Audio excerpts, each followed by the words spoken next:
Assalamualaikum warahmatullahi wabarakatuh. Kami dari kelompok 4 akan menjelaskan salah satu persoalan penting dalam manajemen sumber daya manusia, yang mana video ini menjadi salah satu tugas pada mata kuliah manajemen sumber daya manusia yang dibimbing oleh dosen kami, Ibu Veritia SEMM.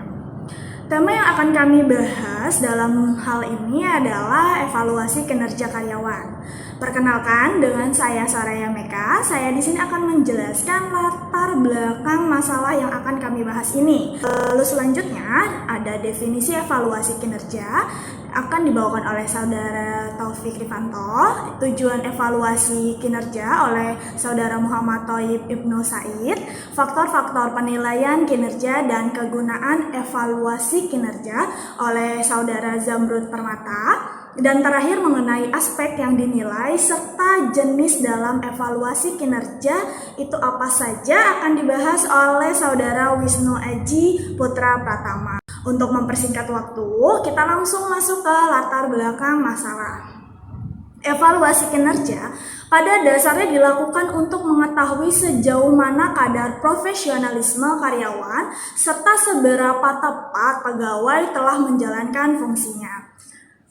Oleh karena itu, banyak karyawan maupun swasta maupun negeri yang kinerjanya menurun pada akhirnya harus mengundurkan diri karena kompensasi yang tidak sesuai. Dengan adanya kasus seperti ini, bagi instansi pemerintahan maupun perusahaan swasta, evaluasi kinerja sangat berguna untuk menilai kualitas, efisiensi perubahan, motivasi para karyawan, serta melakukan pengawasan dan perbaikan. Kinerja karyawan yang optimal sangat dibutuhkan untuk meningkatkan produktivitas dan menjaga kelangsungan hidup instansi tersebut. Setiap instansi tidak akan pernah luput dari pemberian balas jasa atau kompensasi yang merupakan salah satu masalah penting dalam menciptakan motivasi kerja karyawan. Karena untuk meningkatkan kinerja karyawan dibutuhkan pemenuhan kompensasi untuk mendukung motivasi para karyawan.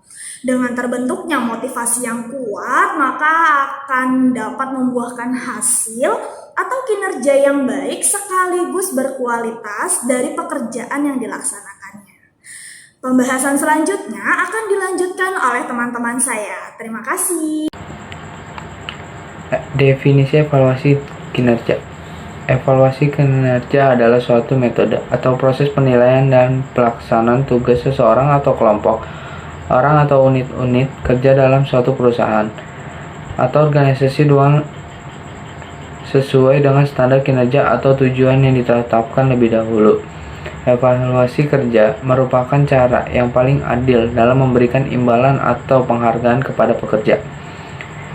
Menurut Kitty Milkov dan Bowrum, merupakan bahwa evaluasi atau penilaian kerja adalah suatu proses yang dilakukan dalam rangka menilai kinerja pegawai, sedangkan kinerja pegawai diartikan sebagai suatu lingkatan di mana karyawan memenuhi atau mencapai persyaratan kerja yang ditentukan. Definisi yang tidak jauh lebih dikemukakan oleh Paeman Simanjuntak 2005 yang menyatakan evaluasi kerja adalah penilaian pelaksanaan tugas performa seorang atau kelompok orang atau unit-unit kerja organisasi atau perusahaan. Dengan demikian, evaluasi kerja dapat dikatakan sebagai sistem cara penilaian pencapaian hasil kerja individu, pegawai, unit, maupun organisasi secara keseluruhan. Dari kedua definisi terakhir, Mangkunegara pada tahun 2005 menyimpulkan bahwa pengukuran atau penilaian kinerja adalah tindakan pengukuran yang dilakukan terhadap berbagai aktivitas dalam rantai nilai yang ada pada perusahaan.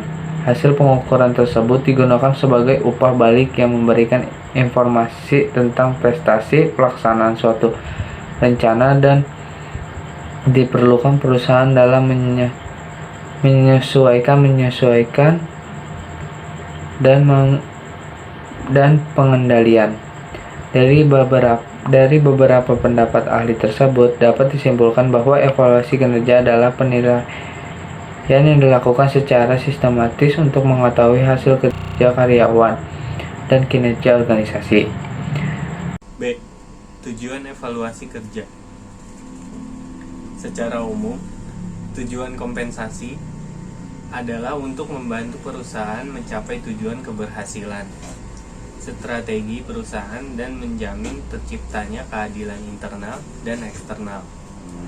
Keadilan eksternal menjamin bahwa pekerjaan akan dikompensasi secara adil dengan membandingkan pekerjaan yang sama.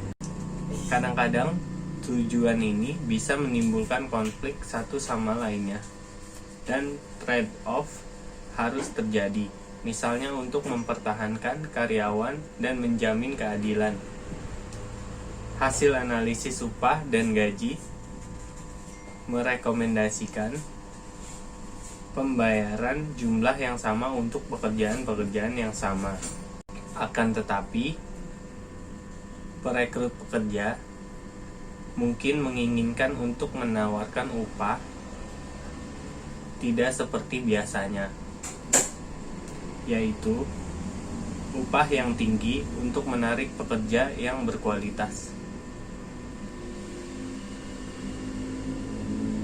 Tujuan manajemen kompensasi efektif meliputi 1. Memperoleh SDM berkualitas. Kompensasi yang cukup tinggi sangat dibutuhkan untuk memberi daya tarik kepada para pelamar. Tingkat pembayaran harus responsif terhadap penawaran dan permintaan pasar kerja, karena para pengusaha berkompetisi untuk mendapatkan karyawan yang diharapkan. 2. Mempertahankan karyawan yang ada. Para karyawan dapat keluar jika besaran kompensasi tidak kompetitif dan akibatnya akan menimbulkan perputaran karyawan yang semakin tinggi. 3. Menjamin keadilan.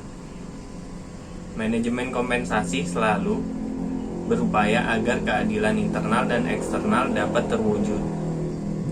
Keadilan internal mensyaratkan bahwa pembayaran dikaitkan dengan nilai relatif sebuah pekerjaan, sehingga pekerjaan yang sama dibayar dengan besaran yang sama. Keadilan eksternal berarti pembayaran terhadap pekerjaan merupakan yang dapat dibandingkan dengan perusahaan lain di pasar kerja. 4. Penghargaan terhadap perilaku yang diinginkan. Pembayaran hendaknya memperkuat perilaku yang diinginkan dan bertindak sebagai insentif untuk memperbaiki perilaku di masa depan. Rencana kompensasi efektif menghargai kinerja, ketaatan, pengalaman, tanggung jawab, dan perilaku-perilaku lainnya. C. Faktor-faktor penilaian kinerja. 3 dimensi kinerja yang perlu dimasukkan dalam penilaian prestasi kerja yaitu 1. Kedisiplinan karyawan sebagai suatu bentuk pemenuhan kebutuhan organisasi untuk menahan orang-orang di dalam organisasi yang dijabarkan di dalam penilaian terhadap ketidakhadiran, keterlambatan, dan lama waktu bekerja. 2. Peningkatan kemampuan karyawan sebagai suatu bentuk pemenuhan kebutuhan organisasi untuk memperoleh hasil penyelesaian tugas yang terandalkan, baik dari sisi kuantitas maupun kualitas kinerja yang harus dicapai oleh seorang karyawan. 3. Perilaku-perilaku inovatif dan spontan di luar persyaratan tugas formal untuk meningkatkan efektivitas organisasi, antara lain dalam bentuk kerjasama, tindakan protektif, gagasan-gagasan yang konstruktif dan kreatif, pelatihan diri, serta sikap-sikap lain yang menguntungkan organisasi.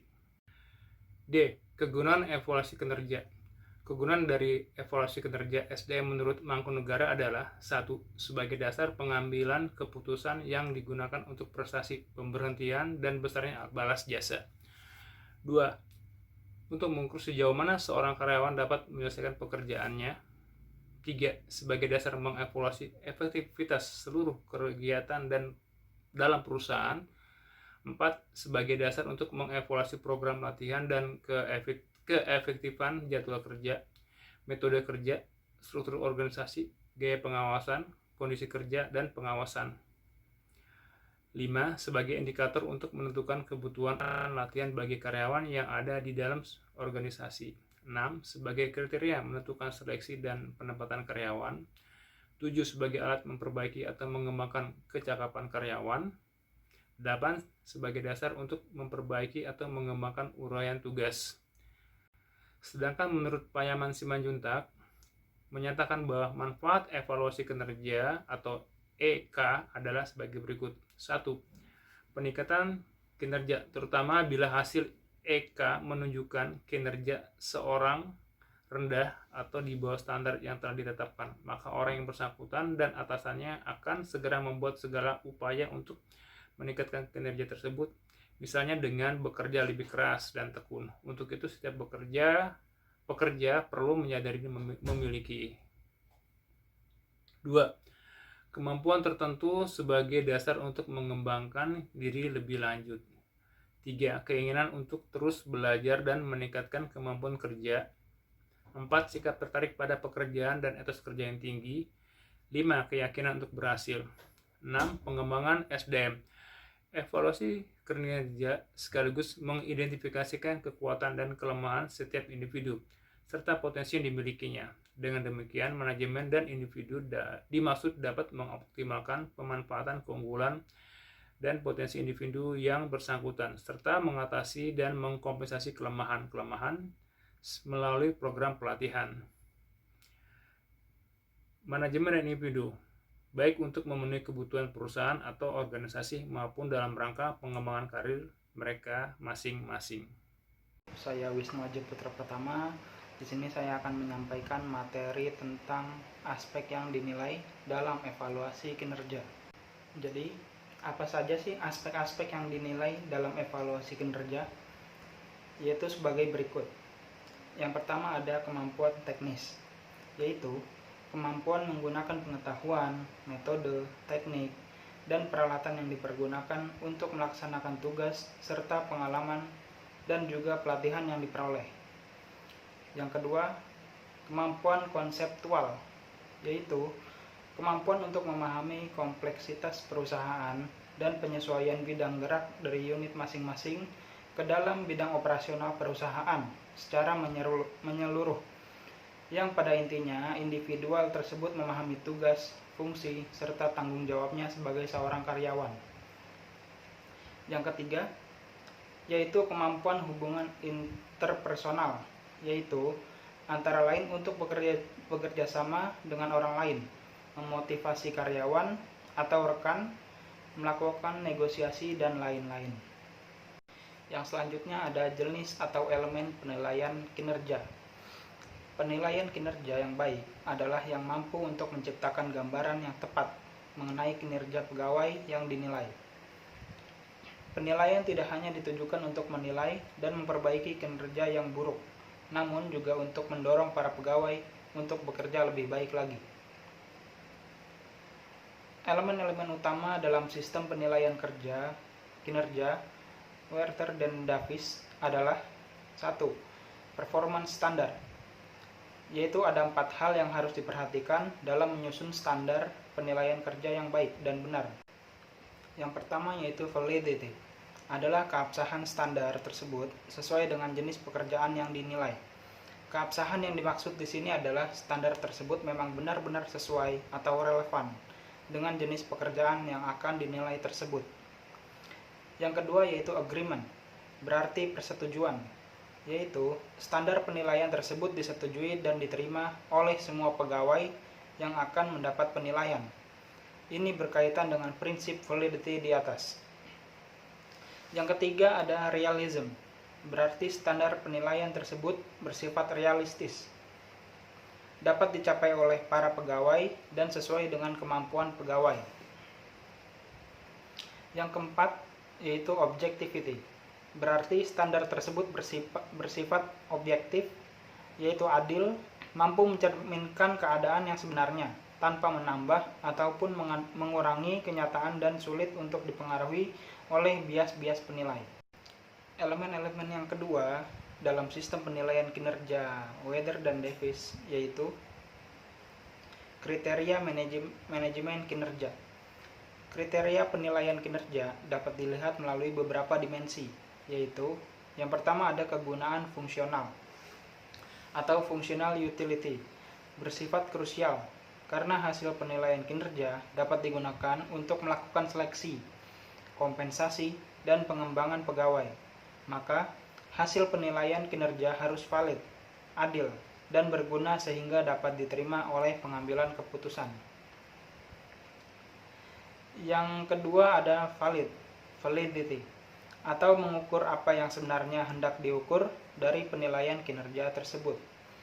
Yang ketiga itu bersifat empiris atau empirical base, bukan berdasarkan perasaan semata. Yang keempat itu sensitivitas kriteria. Kriteria itu menunjukkan hasil yang relevan saja, yaitu kinerja, bukan hal-hal lainnya yang tidak berhubungan dengan kinerja. Yang kelima itu ada sistematika kriteria atau systematic development. Hal ini tergantung dari kebutuhan organisasi dan lingkungan organisasi. Kriteria yang sistematis tidak selalu baik. Organisasi yang berada pada lingkungan yang cepat berubah mungkin justru lebih baik menggunakan kriteria yang kurang sistematis untuk cepat menyesuaikan diri, dan begitu juga sebaliknya. Yang keenam itu ada kelayakan hukum atau legal appropriateness, yaitu kriteria itu harus sesuai dengan hukum yang berlaku. Jadi kesimpulan dari materi yang kami bawakan yaitu penilaian kinerja memang dapat digunakan sebagai bahan pertimbangan, pemberian imbalan atau kompensasi. Penilaian kinerja dapat merupakan umpan balik atau masukan bagi organisasi untuk menentukan langkah selanjutnya. Misalnya memberitahukan kepada karyawan tentang pandangan organisasi atas kinerja mereka. Oke, demikian materi yang bisa kami sampaikan. Kurang lebihnya kami mohon maaf. Wassalamualaikum warahmatullahi wabarakatuh.